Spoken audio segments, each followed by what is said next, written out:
গিয়েছিলেন হাঙরের সঙ্গে সেলফি তুলতে,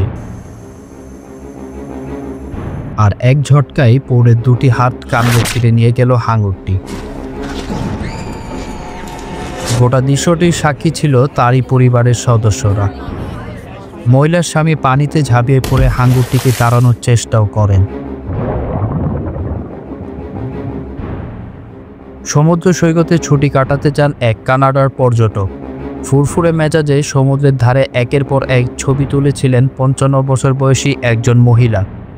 সেই ছুটি যে দুঃস্বপ্নে পরিণত হতে পারে তা তার কল্পনাতেও আসেনি।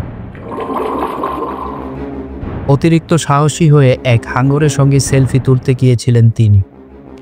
সেই ভুলের মাসুলও দিতে হলো তাকে। এক ঝটকায় পৌড়ের দুটি হাত কামড়ে ছিঁড়ে নিয়ে গেল ওই হাঙরটি। গোটা দৃশ্যটির সাক্ষী ছিল তার পরিবারের সদস্যরা। মহিলার স্বামী পানিতে ঝাঁপিয়ে পড়ে হাঙরটিকে তাড়ানোর চেষ্টাও করেন। হাঙরটিকে ভয় দেখিয়ে তাড়িয়ে দেওয়ার চেষ্টা করেন তিনি।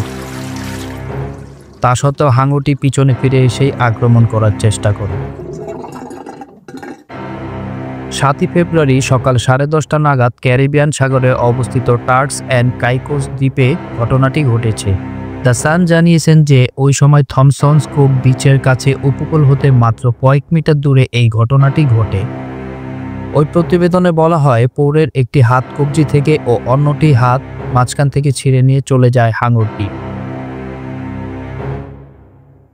প্রত্যক্ষদর্শীরা জানিয়েছেন যে মহিলার সারা শরীর রক্তে ভেসে যায়। বহু পর্যটকই সাহায্যের জন্য দৌড়ে আসেন। 40 মিনিট ধরে তিনি ওই তীরেই পড়েছিলেন।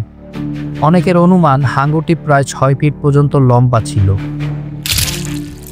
যদিও এটি কোন প্রজাতির তা নিশ্চিত করে জানা যায়নি। সানের প্রতিবেদনে বলা হয় যে এটি একটি বুল হাঙরও হতে পারে। এই অঞ্চলে সাধারণত এদের দেখাই যায়।